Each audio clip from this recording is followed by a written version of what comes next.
ठेवलेली आहे. एकंदरीत आता नागरिकांनी भेट देखील घेतलेली आहे. काय चर्चा झाली?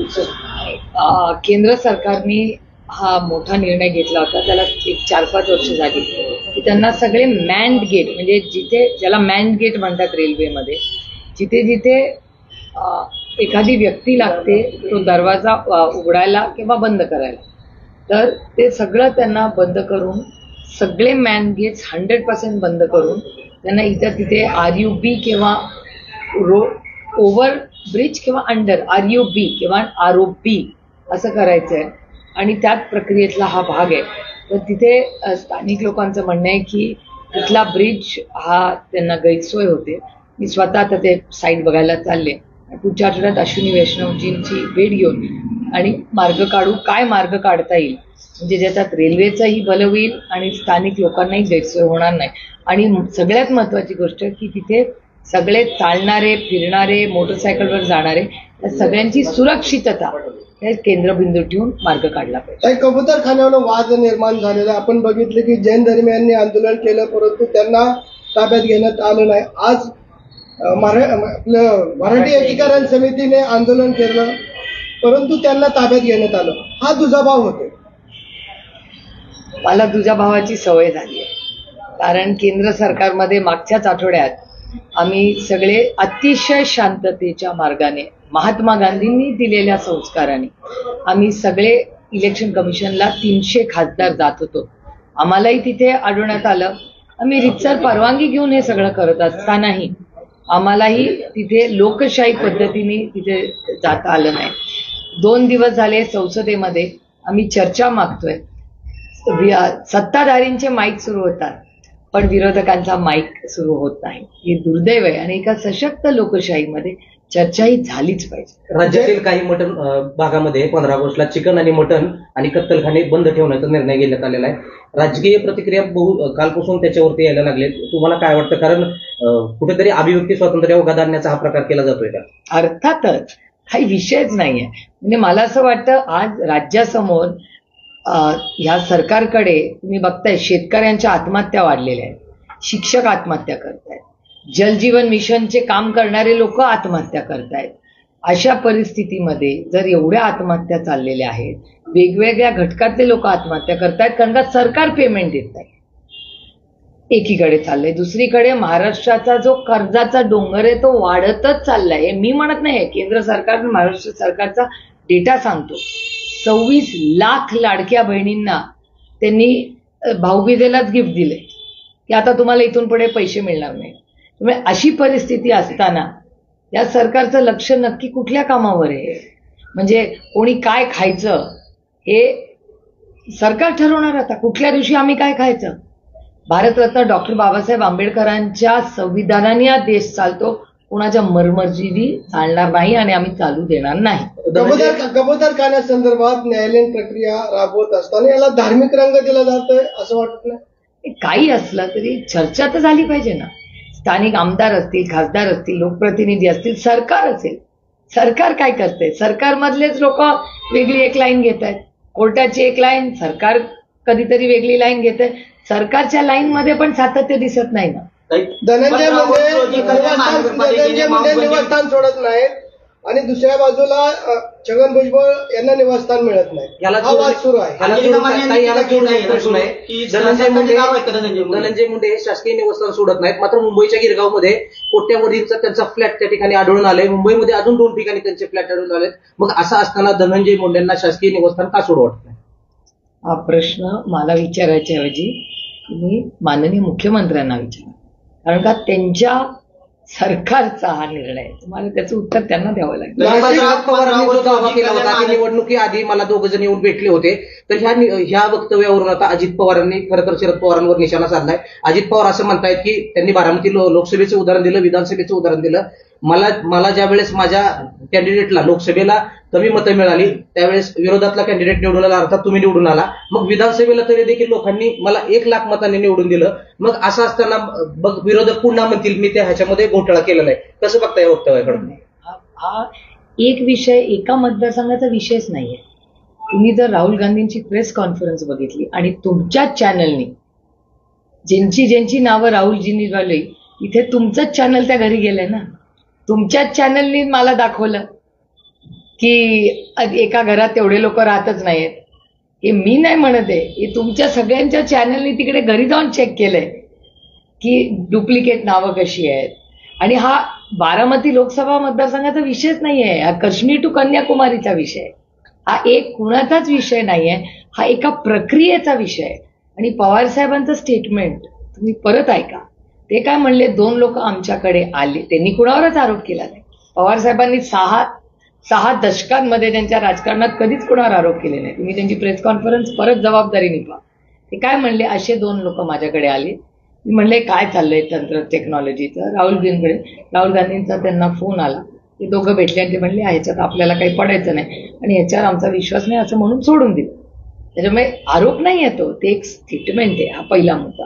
आणि दुसरा मुद्दा, जे डेटा आहे तो डेटा इलेक्शन कमिशन पण नाकारत नाही ना, तुम्ही चॅनलवाले नाकारताय. कारण का जी नावं, ते एवढं जाडं पुस्तक आहे ज्याच्यात ते डुप्लिकेटचं सगळं आहे, ती सगळे कागदपत्र राहुलजींनी देशाला दाखवली आणि प्रत्येक चॅनलने या देशातल्या जाऊन तिथे व्हेरीफाय केलंय की आहे जे आरोप किंवा वास्तव, खरा आरोप नाहीये तो, जे वास्तव आहे जे राहुलजींनी देशाला दाखवलं ते तुम्ही सगळ्यांनी कन्फर्म केलं. अजित पवार असं देखील म्हणाले की लोकसभेला विरोधकांना चांगल्या जागा मिळाल्या, त्यावेळेस ईएम चांगलं होतं, मात्र आता विधानसभेला अपयश आल्यानंतर त्यांच्याकडून सातत्यानं अशी विधानं केली जातात. हा ईव्हीएमचा विषय नाही, हा वोटर्स लिस्टचा विषय आणि तो आरोप नाहीये, तो डेटा आहे.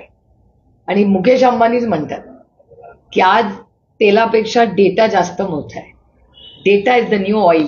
हे मुकेश अंबानींनीच या देशाला शिकवलं. एक त्यांचं स्टेटमेंट आहे एक, आणि दुसरं हा डेटा आहे आणि तुमच्या समोर आहे आणि तुम्ही व्हेरीफाय केलाय ना.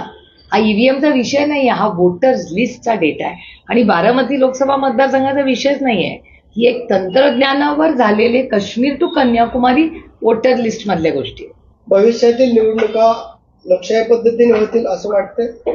नाही, आमची एवढीच मागणी आहे की ही जी नावं आहेत किंवा ही जी प्रक्रिया आहे ही पारदर्शक व्हावी. जर तुम्हाला जर एक मत आणि मला एक मत, तर प्रत्येक व्यक्तीला एकच मत असलं पाहिजे ना. आपला संविधान काय सांगतो, आपला देश संविधानाने चालतो.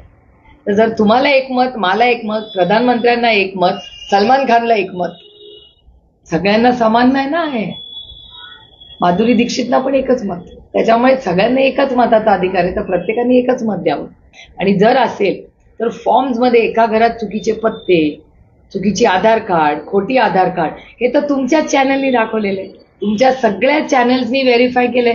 जे राहुलजींनी त्यांच्या प्रेस कॉन्फरन्समध्ये दाखवलं हे तुमच्या सगळ्यांच्या चॅनल्सनी त्या घरामध्ये, दारामध्ये जाऊन वास्तव दाखवलंय की नाही देशाला.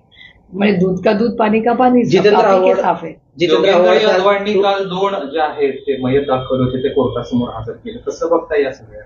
म्हणजे मी तुम्हाला खरं सांगू का, मला काहीच आश्चर्य वाटत नाही. कारण का या गोष्टी कानावर येत होत्या, नंतर त्याचा सगळा स्टडी, कारण का मी एक तर कोणावर कधी आरोप करतच नाही. कारण का माझं म्हणणं आहे की जे काय व्हावं ते पारदर्शकपणे डेटा ड्रिव्हन व्हावं. त्याच्यामुळे डेटा दाखवतोय ना, त्याच्यामुळे वेगळं काय बोलायची गरजच नाही. Data speaks loud. आम्हाला अपेक्षित निवडणूक आयोगाकडून आहेत की उत्तर पूर्वेतील बीजेपी भारतीय जनता पार्टीच्या नेत्यांकडून दिलं जातं, असा आरोप केला. नाही, हे रोहितचं स्टेटमेंट आहे, तुमच्याच चॅनलवरचं आहे. जे खरं आहे, एकीकडे भारतीय जनता पक्ष असं म्हणतं की ती स्वायत्त संस्था आहे. ती जर स्वायत्त संस्था असेल तर कुठल्याच, आम्ही पण नाही बोललं पाहिजे, त्यांनी पण बोललं, ते काय गरज नाही ना डिफेंड करायची. जर ती संस्थाचा सरकारचा काही संबंध नाही तर मग सरकारने काय बोलायचीच गरज नाही. आरबीआय आहे, इलेक्शन कमिशन आहे, या संस्था स्वायत्त संस्था आहेत आणि तशाच राहिल्या पाहिजेत, हा आमचा आग्रह आहे. याचं लॉजिकल एंड काय असेल भक्तीपत आहे का? कारण आमचं एवढंच म्हणणं आहे की तुम्ही याची सगळ्याच्या लिस्ट चेक करा. जी डबल नावं आहेत, खोटी नावं आहेत, चुकीचे आहेत. आणि आजकाल तंत्रज्ञानामुळे एवढं मोठं तंत्रज्ञान आहे, त्या तंत्रज्ञानमध्ये किती मला सांगा. आता तुम्ही पण सगळे तंत्रज्ञान, तुम्ही पण फॉर्म भरता. आता मला आश्चर्य वाटतं 4,800 कोटी रुपयाचा हा जो घोटाळा झालाय लाडकी बहीण योजनेमध्ये, तुम्ही मला विचार करून सांगा, तुमच्या सगळ्यांची मुलं आहेत, तुम्ही पण कुठल्या ना कुठल्या स्कीममध्ये फॉर्म भरत असाल, तुमचा फॉर्म रिजेक्ट नाही होत. 0.1% साठी फॉर्म, 0.1% साठी आपलं काही चुकलं तर रिजेक्ट. पीक विमा शेतकऱ्याचा थोडंसं काही कमी जास्त फोटो आला, रिजेक्ट. कुणाची स्कॉलरशिप असेल, ST SC, रिजेक्ट. मग अशा वेळीच जेव्हा सरकारला पैसे द्यायची वेळ असते हक्काच्या माणसाला, शेतकऱ्याला, कष्ट करणाऱ्याला, तेव्हा फॉर्म रिजेक्ट होतात. लाडकी बहीण योजनेमध्ये 26 आणि तुम्हीच चॅनलनी कव्हर केले ना, मी तर माझ्या कल्पनेतल्या गोष्टी नाही. आता कसे काय त्याच्यात पुरुष निघाले, शॉकिंग. पुरुषांना पण यांनी लाडक्या बहिणीत मतं दिले. आणि काय दिवस बघितला, रक्षाबंधनाच्याच दिवशी बॉम्ब फोडला आणि सांगितलं आता या सगळ्या इन्क्वायरी. म्हणजे तुम्ही विचार करा, रक्षाबंधन म्हणजे काय, बहिणीचं रक्षा करण्यासाठी बंधन आहे, त्यालाच कात्री लावायचं काम या सरकारने दिलेलं आहे. लाडक्या बहिणीचा उल्लेख निघाला म्हणून खरं तर 2 दिवसापूर्वी माजी आमदार संजय जगताप यांनी सासवड नगर परिषदेमध्ये आंदोलन केलं. देशात पहिली आलेली नगरपालिका, मात्र निधी अभावी त्या ठिकाणी कुठलंच काम होत नसल्याचं जाहीर तिथल्या मुख्याधिकाऱ्यांनी सांगितलं. कसं बघता या सगळ्या 7 महिन्यात एकही त्यांचं काम मंजूर होत एकाही प्रमाणात शोकांतिका आहे त्यांची. सत्ता कुणाची आहे? सत्ता जे सत्तेमध्ये त्यांनी त्याचं उत्तर दिलं पाहिजे ना. शेतकऱ्यांना पैसे मिळत नाही, हमी भाव मिळत नाही, आत्महत्या दर 3 तासाला. हे माझं स्टेटमेंट नाही आहे, महाराष्ट्र सरकारचं ऑफिशियल स्टेटमेंट आहे असेंब्लीमध्ये. मकरंद आबा पाटलांचं स्टेटमेंट आहे की जानेवारी, फेब्रुवारी, मार्च 3 महिन्यामध्ये 3 तासाला 1 आत्महत्या झालेली. सांगलीमध्ये तुम्हाला माहिती आहे जलजीवन मिशनचं काय झालं, शिक्षकांच्या आत्महत्या झालेल्या, वेळेवर पैसे येत नाहीत, शिवभोजन थाळीला पैसे नाहीये, लाडक्या बहिणी योजनेमध्ये 25 लाख महिला कमी गेलेल्या. मग जर अशा सगळं कटछाट आणि एवढं करून फिस्कल डेफिसिट, ज्याच्याबद्दल मी वर्षभर नाही 2 वर्ष मी सांगून थकले सगळ्यांना. तुम्ही माझी सगळी भाषणं, तुम्ही तर सगळ्यांनी मला किती वेळा भेटलाय. Fiscal FRBM act, fiscal deficit management ऍक्टवर मी किती वर्ष बोलते. पैसे किती येत आहेत आणि किती खर्च होतात त्यातली जी गॅप असते त्याला फिस्कल मॅनेजमेंट म्हणतात. जेवढे पैसे येत होते त्याच्या 10 पटीने पैसे इलेक्शनच्या आधी खर्च करत होते सरकार. आता कटछाट करत कुठे आले. फिस्कल डेफिसिट हॅज कोलॅप्स्ड महाराष्ट्र सरकारचं पूर्ण. खरं तर 15 ऑगस्टला जो चिकन बंदी असेल, मटन बंदी असेल, कत्तलखाने बंद असतील, यावर आता भाजपने निशाणा साधलाय. भाजप असं म्हणत आहे की 15 ऑगस्टला कत्तलखाने बंद करण्याचा निर्णय खरं तर काँग्रेसच्या काळात झाला आणि त्यावेळेस शरद पवार काँग्रेससोबत होते. त्यामुळे आता त्यांनी या सगळ्या गोष्टीवरती लक्ष हे करून विरोधकांनी जाणीवपूर्वक ह्याचं राजकारण करू नये. खरं तर हा निर्णय शरद पवारांच्या काळात झालेला आहे. शरद पवार या राज्याचे मुख्यमंत्री कुठल्या वर्षी? 95 नंतर 2005, 2015, 30 वर्षापूर्वी. 30 वर्षाची उणी किती दिवस काढत बसलात? स्वतः घ्या ना जबाबदारी. 30 वर्षापूर्वी एक तर निर्णय झाला का नाही, मला माझा विश्वासच नाही त्याच्यावर. कारण का आदरणीय पवारसाहेब असल्यामध्ये राजकारणात कधी केलं नाही. आणि समजा आता जे काय बीजेपी म्हणते, काय प्रॉब्लेम, बीजेपीला स्वतःचा काय अजेंडा राहिलाच नाही बोलायचा स्वतःचा. त्याच्यामुळे मग पंडित जवाहरलाल नेहरूंची चुका काढत बसा, त्याच्यानंतर इंदिराजी, राजीवजी, मनमोहन सिंगजी आणि काँग्रेसचं काहीतरी बोलायचं आणि त्यानंतर आदरणीय पवार साहेबांवर टीका करायची. आता 30 वर्षापूर्वी आदरणीय पवार साहेब मुख्यमंत्री होते. मग गेल्या 30 वर्षामध्ये काय काय राज्यात झालं याचे पण हिशोब काढूया ना आपण.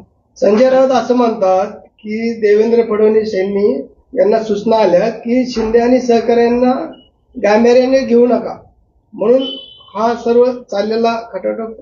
काय सांगता येत नाही बाई. का सांगू, माझी कोणाची भेटच नाही. कारण का कोणी नाहीच आहे ना. पार्लमेंटमध्ये कोणी भेटलं मला यावेळी त्यांच्यापैकी. आणि मला तुमच्याच चॅनलवर मी पाहिलं की शिंदेसाहेब काश्मीरला गेले.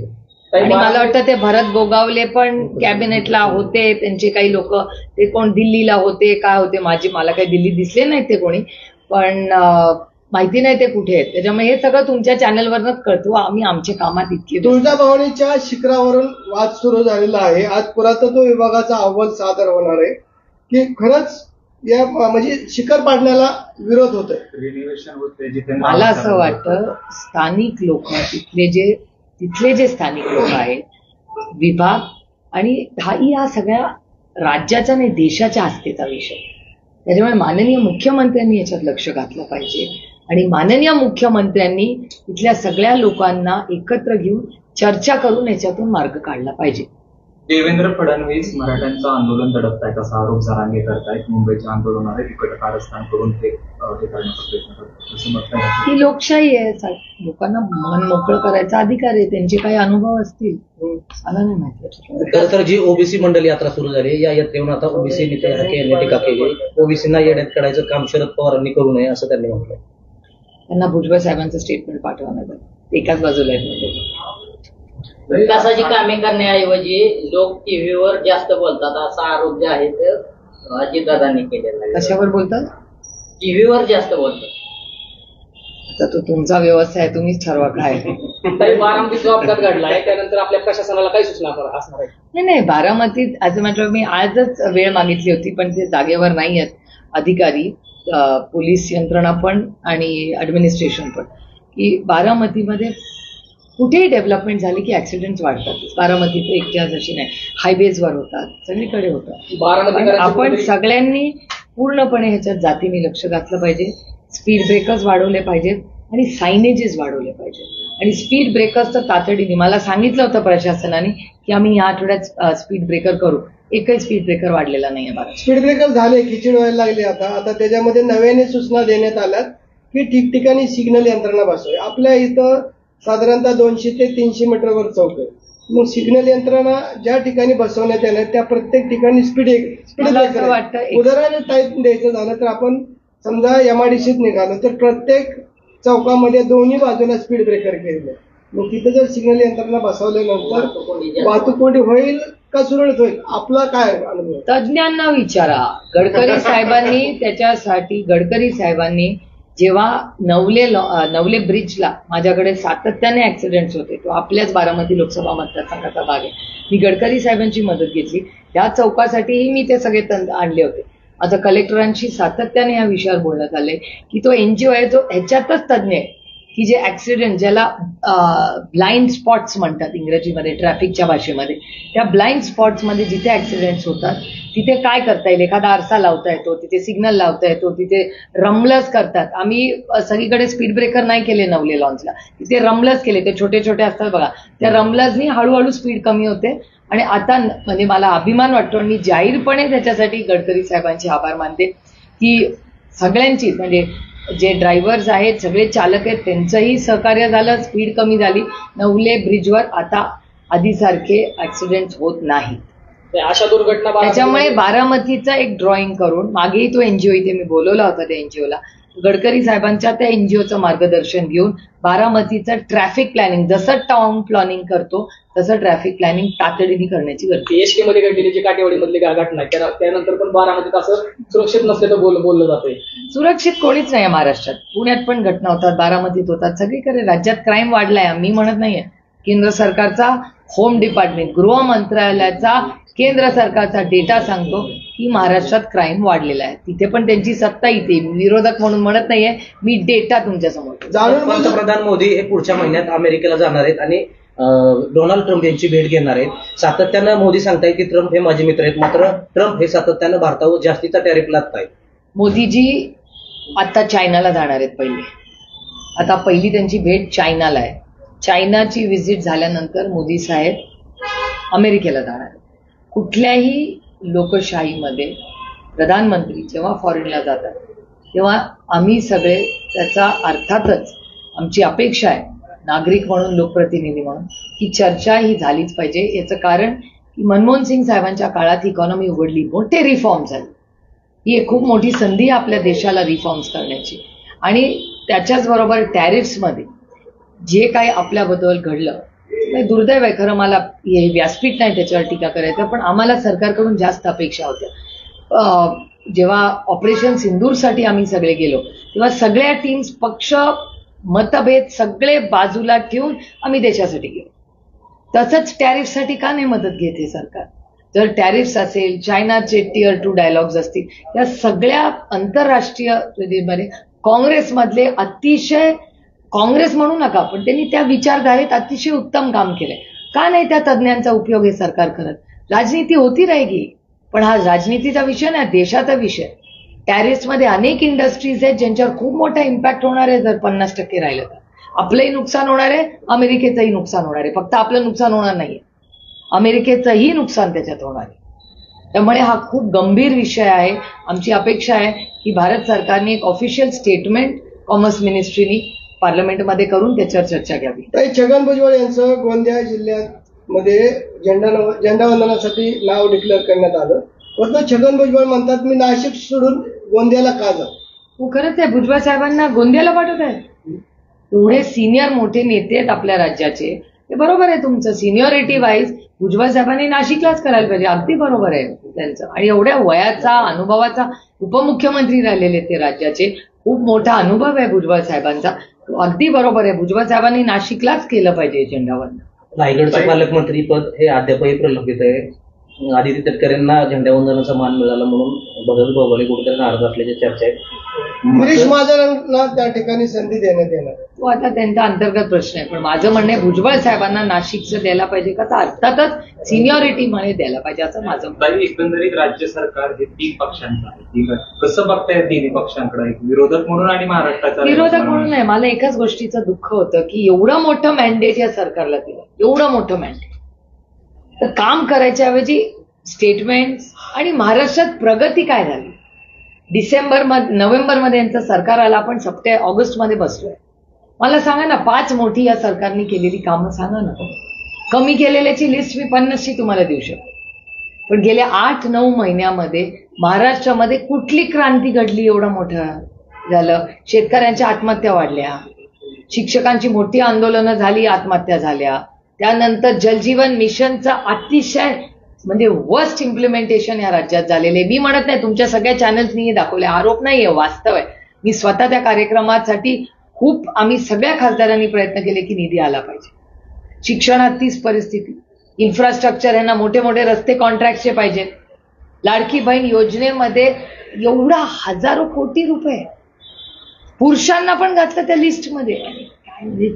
काय म्हणजे असं प्रशासन मी महाराष्ट्र सरकारमध्ये आजपर्यंत कधीही बघितलं नाही. मायनॉरिटी गव्हर्नमेंट असू दे, फुल मेरिट, पण असा जो सावळा गोंधळ, कोण कोणाला थोबाडीत मारतंय, कोण कुठे पत्ते खेळतंय, म्हणजे महाराष्ट्राचं इतकं हसं करून ठेवलंय या महाराष्ट्र सरकारने. आणि केंद्रात सगळेच बोलतात, त्यांचे पण मंत्री बोलतात इंडियावर आहे महाराष्ट्र में, मग तो सब ताश खेळ रे. बारामती लोकसभामध्ये प्रवीण माने असतील किंवा संग्राम थोपटे असतील, संजय जगताप असतील, भारतीय जनता पार्टीत मोठ्या प्रमाणात प्रवेश होताना दिसत आहे. कसं बघता तुम्ही? नाही बघा, एका लोकशाहीमध्ये लोक त्यांचे निर्णय घेत असतात. त्यामुळे ह्या सगळ्यांनी भारतीय जनता पक्षामध्ये प्रवेश घेतलेला आहे, तर तो त्यांचा निर्णय आहे. त्याच्यामुळे त्याला काय म्हणजे त्यांना शुभेच्छा आहेत माझ्या. कारण का कधी ना कधी आम्ही एकत्र काम केलंय हे मी कधीच विसरणार नाही. आणि माझ्या 4 इलेक्शनला त्या सगळ्यांनी खूप मला मदत केली हे मी आयुष्यभर विसरणार. काँग्रेसचे विजय वडेट्टीवार यांनी 1 लाख युरोचा नारा पुढील निवडणुकीच्या पार्श्वभूमीवर केलेला, तसं बघताय?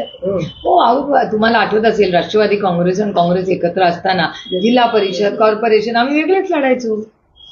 सगळ्या याचे इलेक्शन काय असणार आहे? नाही, आम्ही चर्चा करून करणार. आम्ही चर्चेशिवाय कधीच स्टेटमेंट करत. काही पुन्हा एकदा माझा तोच प्रश्न. आपण बघितलंय की सण समारंभ आल्यानंतर 2 समाजामध्ये तेढ निर्माण झाले पाहिजेत. कधी नव्हे हा निर्णय घेण्यात आला की 15 ऑगस्टला मांस आणि जे मटण कापण्यावर बंदी घालण्यात आलेली, जाणून बुजून घालण्यात आली का ठरवून केलेलं षडयंत्र? नाही, खूप दुर्दैव आहे. कारण का महाराष्ट्राच्या समोर खूप मोठी आव्हानं आहे. महाराष्ट्राची आर्थिक परिस्थिती अतिशय अडचणीत, ते विषय महत्वाचे ते आहेत. कोण काय खातं ह्याच्यावर कोण नियंत्रण ठेवणार हो, आणि कशासाठी? कधीच आपल्या संस्कृतीत हे बसलेलं नाही. ज्याला जे खायचंय, ज्या दिवशी खायचंय तुझं तू बघ ना बाबा. आता त्याच्यात पण सरकार लक्ष घालत बसणार. आम्ही त्याच्यामुळे दुर्दैव आहे की ह्या विषयांमध्ये लक्ष घालण्यापेक्षा या सरकारने लाडक्या बहीण योजनेमध्ये जो मोठा घोटाळा झालाय तो पारदर्शकपणे आपल्याला राज्याला सांगितला पाहिजे. शेतकऱ्यांच्या दर 3 तासाला 1 शेतकऱ्याची आत्महत्या होते, ह्याच्यात काय करताय सांगा. आमच्या शेतकऱ्यांना हमी भाव द्या. जलजीवन मिशनचं काम, ज्याचा एवढा मोठा घोटाळा झालाय ते नीट करा. हे सगळं करायला पाहिजे या सरकार.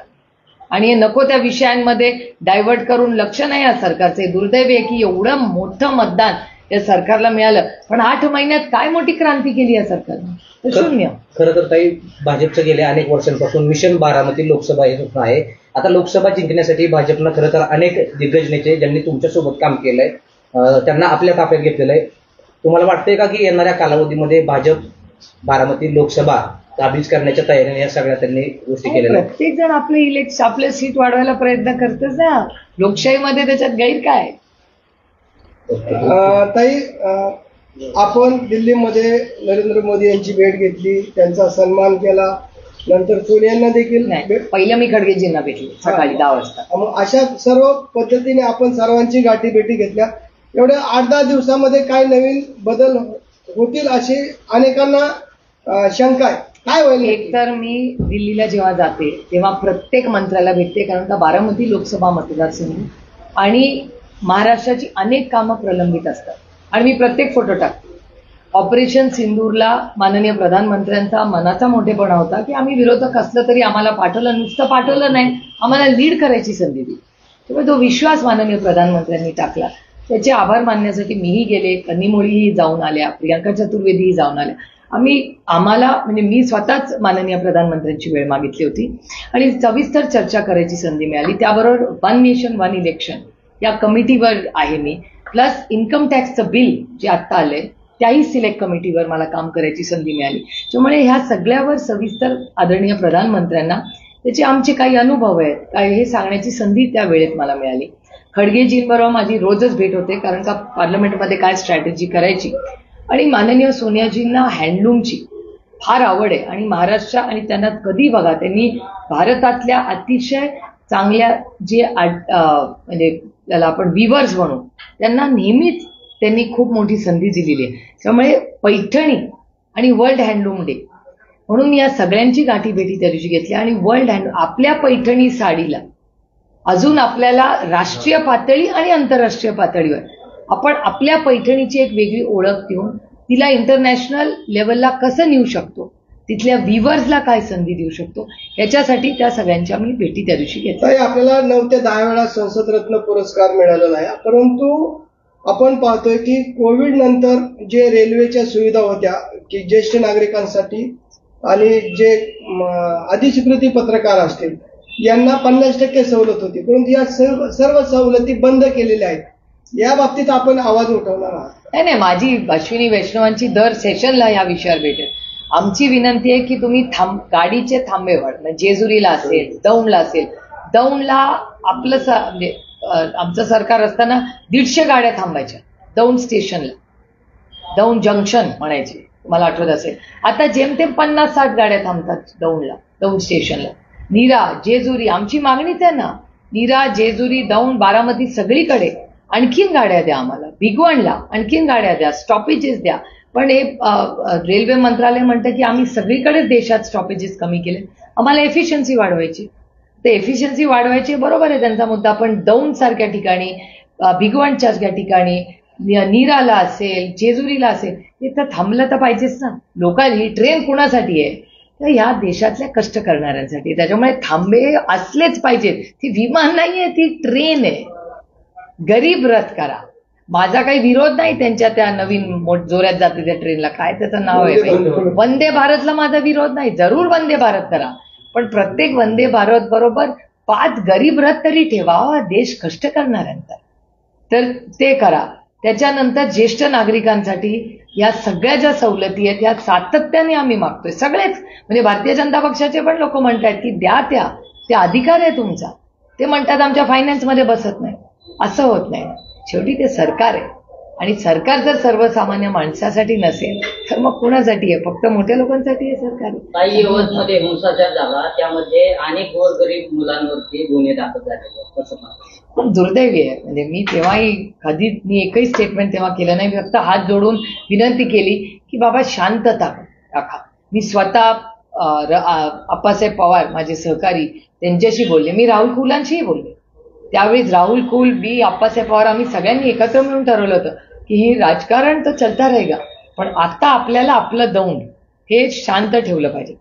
मग अनेक वेळा माझी राहुल कुलांची बोलायची संधी झाली. स्थानिक आमदार म्हणून तिथले स्थानिक अनेक पक्षाचे नेते, पदाधिकारी, सहकारी, त्या सगळ्यांची मी चर्चा केली की बाबा आता ही राजकारण 5 वर्षांनी होईल, पण आता आपलं दौंड तालुका हा सुसंस्कृत तालुका आहे, हा आपलं यवत आहे, आपलेच लोक आहेत. आणि दुर्दैव आहे का वाटतं की बाहेरून कोणीतरी येतं, काहीतरी बोलून जातं, त्याचा बिचारा गरीब कष्ट करणारा ना त्याचे हाल होतात. खरं तर सातत्याने भाजपचे जे काही आमदार आहेत वादग्रस्त विधान करतायत, 2 समाजामध्ये, 2 धर्मामध्ये तेढ निर्माणचं काम करतायत. यामध्ये गोपीचंद पडळकर असतील, महेश लांडगे असतील, यामध्ये एकेकाळी तुमच्या सोबत काम केलेले अजित पवार गटाचे संग्राम जगतापदा यांनी देखील वादग्रस्त विधान करायला सुरुवात केलेली आहे. कसं बसतं या सगळ्या गोष्टींकडे? कारण सातत्यानं याच नेत्यांकडून 2 धर्मामध्ये तेढ निर्माण करण्याचं. अगदी बरोबर आहे. मी तुमच्याच चॅनलवर ऐकलं होतं की पुण्याच्या पालकमंत्र्यांनी जगतापांना बोलून घेतलं होतं आणि समज दिली होती असं म्हणे, असं तुमच्या चॅनलवर बातमी आलेली आहे. तेव्हा हे दुर्दैवी आहे की नवीन लोकप्रतिनिधी आज येत आहेत, नवीन पिढीकडे अपेक्षेने आपण बघतो आणि ते जर अशी भडकाऊ गोष्टी करणार असतील आणि समाजात तेढ निर्माण होणार आणि ते सत्तेचाच अविभाज्य भाग असतील आणि सत्याच्या लोकांना हे मान्य असेल तर हे महाराष्ट्राच्या ऐक्यासाठी घातक आहे. ओके.